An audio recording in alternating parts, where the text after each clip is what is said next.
Comunismo e Nazismo. Carta enviada em 11 de fevereiro de 2002 por um consulente de São Paulo. Professor Orlando Fedeli, saiu um artigo interessante no jornal O Estado de São Paulo, que trata sobre um livro lançado recentemente.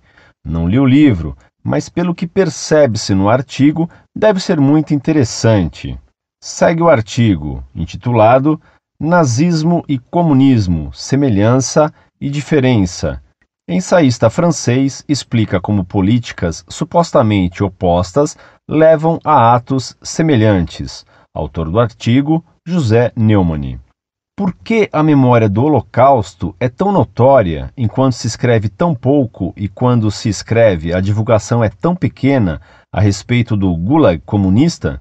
Por que é tão exato o número de vítimas dos campos de concentração do Terceiro Reich e tão impreciso o total de mortos nos sanatórios soviéticos? Tentando responder a essas questões, o francês Alain Besançon escreveu um ensaio publicado no Brasil sob o título de A Infelicidade do Século, sobre o comunismo, o nazismo e a unicidade da Shoah. Das definições capazes de dirimir essas dúvidas, podem surgir as explicações capazes de nos habilitar a conhecer nosso mundo e o tempo em que vivemos. A premissa para qualquer resposta há de começar sempre pela tentativa de entender as semelhanças, mas também as diferenças entre o nacional-socialismo de Adolf Hitler e o marxismo-leninismo de Lenin, Stalin, Mao Tse-tung, Fidel Castro e outros. Segundo Pierre Choni, nazismo e comunismo são gêmeos heterozigotos, que têm características genéticas diferentes, o que os torna, apesar de inimigos e originários de histórias e povos distintos, assemelhados em várias características. Eles se colocam como objetivo chegar a uma sociedade perfeita, destruindo os elementos negativos que se opõem a ela. Eles pretendem ser filantrópicos, pois querem, um deles, o bem de toda a humanidade, o outro, o do povo alemão, e esse ideal suscitou adesões entusiásticas e atos heróicos.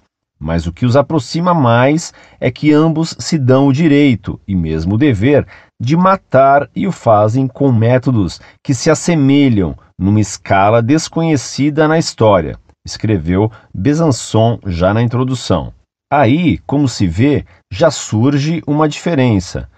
Quais e quantas foram as vítimas? Os alemães eram organizados, frios, sistemáticos, como descreveu Hannah Arendt em Eichmann em Jerusalém, relato sobre a banalidade do mal.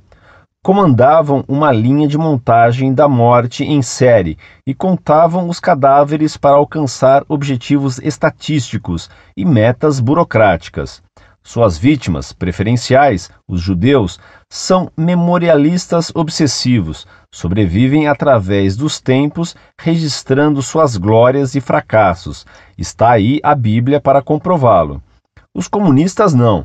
Suas vítimas eram vaga e genericamente definidas como inimigas do socialismo, párias do partido. Não tinham, portanto, a tradição, o conhecimento, a necessidade de registrar que tinham os perseguidos por Hitler.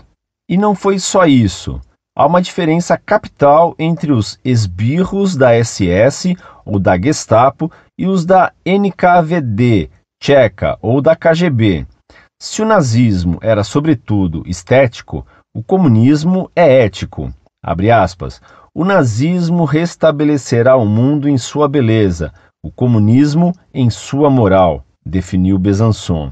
O livro todo é perpassado por esse conhecimento profundo que emerge de uma forma clara, simples e bem escrita.